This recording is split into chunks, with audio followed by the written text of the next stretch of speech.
சந்தோஷமா இருக்கிறீங்களா? இயேசு கிறிஸ்துவின் நாமத்தினால நீ எப்பவுமே சந்தோஷமா இருக்க வேண்டும் என்று வாழ்த்துகிறேன். ஆண்டவரோடு நடக்கிறது ஒரு இனிமையான அனுபவம். அதான் 2 பேரும் வாக்கிங் போனா பேசிக்கிட்டே போவாங்க, பார்த்துருக்கீங்களா? அப்படியே நடந்துக்கிட்டே பேசிக்கிட்டே நடப்பாங்க.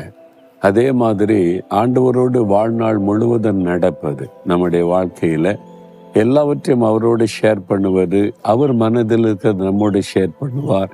அதுதான் இயேசுவோடு நடத்தல், அந்த அனுபவம்.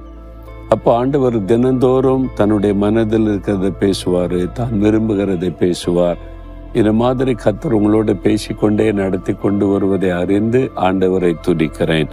இன்னைக்கு என்ன சொல்ல போகிறார் அப்படின்னா, 28ஆம் சங்கீதம் 8ஆம் வசனத்துல, கர்த்தர் அவர்களுடைய பலன், அவரே தான் அபிஷேகம் பண்ணினவனுக்கு அரணான அடைக்கலமானவர். கர்த்தர் தான் உங்களுக்கு பலன்,